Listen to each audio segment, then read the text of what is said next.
السلام علیکم ورحمۃ اللہ وبرکاتہ۔ عزیز طلباء و طالبات، جماعت نہم کا چوتھا سبق تہنید، اس کی سرگرمیاں آج انشاءاللہ ہم حل کریں گے۔ آپ کو جو پہلی سرگرمی دی گئی ہے وہ یہ ہے کہ جان پہچان کی مدد سے شجری خاکہ مکمل کیجیے۔ سید سلیمان ندوی کے بارے میں آپ کو شجری خاکہ مکمل کرنا ہے، تو ان کی شخصیت، خدمات اور زبانوں پر مہارت سے متعلق آپ کو سرگرمی پوچھی گئی ہے۔ تو شخصیت میں 4 چیزیں پوچھی گئی ہیں: پیدائش، وفات، وطن اور اعلیٰ تعلیم۔ تو جان پہچان کی مدد سے آپ اس کو حل کریں گے۔ پیدائش آپ جان پہچان میں دیکھیں گے تو 22 نومبر 1884 کو آپ کی پیدائش ہوئی، تو پیدائش کے نیچے آپ لکھیں گے 22 نومبر 1884۔ وفات میں آپ لکھیں گے 1953۔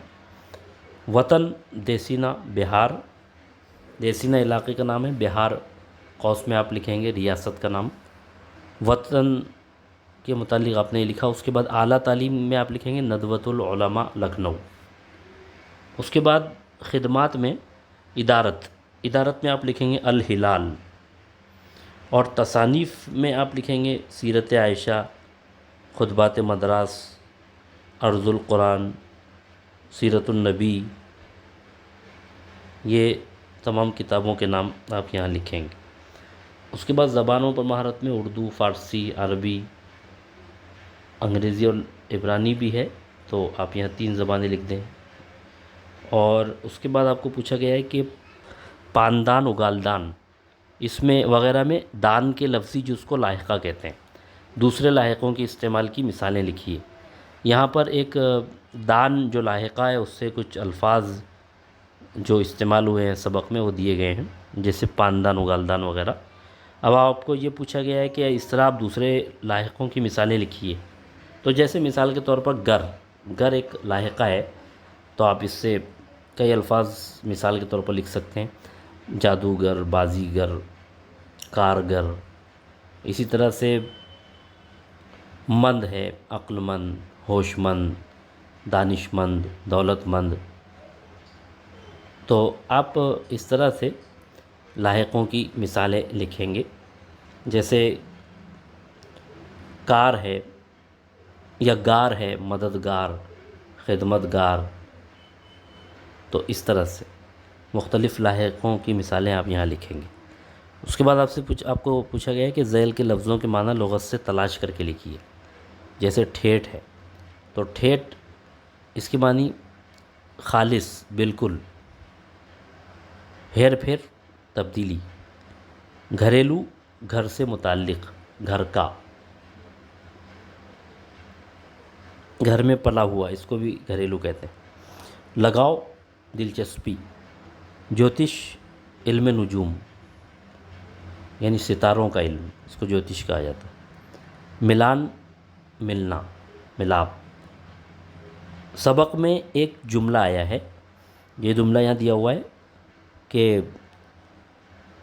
اس کو دنیا کی دوسری زبانوں سے سروکار رکھنا پڑے گا، اس کو دنیا کی دوسری زبانوں سے سروکار رکھنا پڑے گا۔ اس میں دنیا کے لیے اردو میں استعمال ہونے والے دوسرے الفاظ لکھیے۔ تو یہاں انہوں نے کہا کہ یہ جو جملے میں جو دنیا ہے، اس کی جگہ اور کون کون سے مترادف الفاظ یا ہم معنی الفاظ اردو میں استعمال ہوتے ہیں۔ تو دنیا کی جگہ جہان ہے، اور عالم ہے، اور جگ ہے، اس طرح سے آپ مترادف الفاظ لکھیں گے۔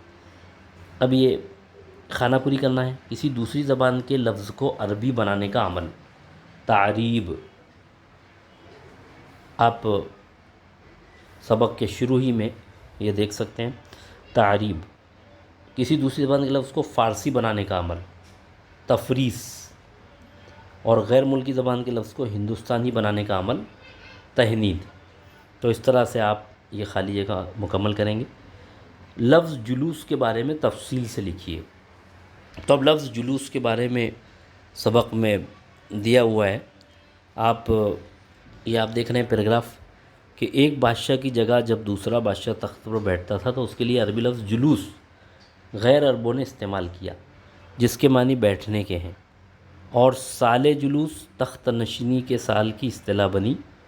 اور چونکہ جب نیا بادشاہ پہلی دفعہ تخت پر بیٹھتا تھا تو تزوک و احتشام اور لاؤ لشکر کے ساتھ نکلتا تھا، تو ہم ہندوستانی طرزوں کے احتشام کے ساتھ کسی مجمع کے نکلنے کو جلوس کہنے لگے۔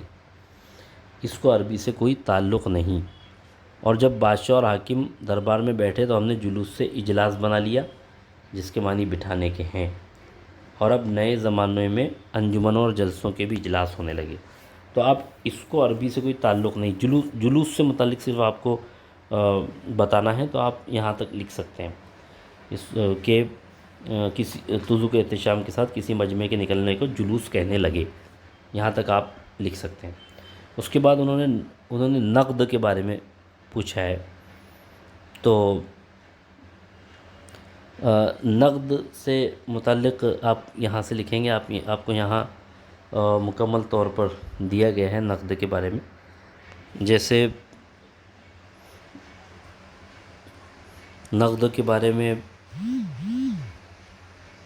دیکھیے یہاں دیا ہے کہ لفظ نقد کو دیکھیے یہ کیا ہے۔ نقد کے عربی معنی پرکھنے کے ہیں، اس سے ریویو کے معنی میں آج کل نقد یا تنقید بولتے ہیں۔ چونکہ پرکھے سکے جاتے ہیں، اس سے فارسی میں نقد کے معنی سکے کے ہو گئے، اور دام کی صورت میں سکے دیے جاتے ہیں، اس لیے اردو میں نقد دام کے معنی اس دام کے ہوئے جو فوراً دیے جائیں، اور نقد اور ادھار دو مقابل کے اردو لفظ ہو گئے۔ یہاں تک دیکھیے، یہاں پہ آپ دیکھ رہے ہیں غدر کے معنی عربی میں بے وفائی کرنے کے ہیں، اس سے بے وفائی کو کہنے لگے اس بے وفائی کو کہنے لگے جو فوج اپنے عہد کو توڑ کر اپنے افسروں سے کر لے، اس فوجی بے وفائی کا نتیجہ بدامنی ہے۔ تو یہ غدر کے بارے میں آپ لکھیں گے۔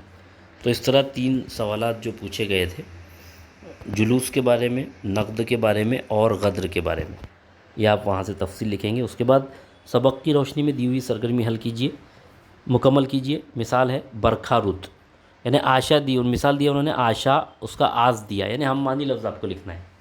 تو برکھا رت کا آئے گا برسات، اور وچار کا بچار، اس طرح سے آپ اس کو مکمل کریں۔ ویب خاکہ مکمل کرنا ہے۔ فلک سے 4 لفظ بنانے ہیں۔ فلک سے کیا بنا؟ فلاکت، فلاکت زدہ، مفلوق الحال، مفلوق اور مفلوق الحال۔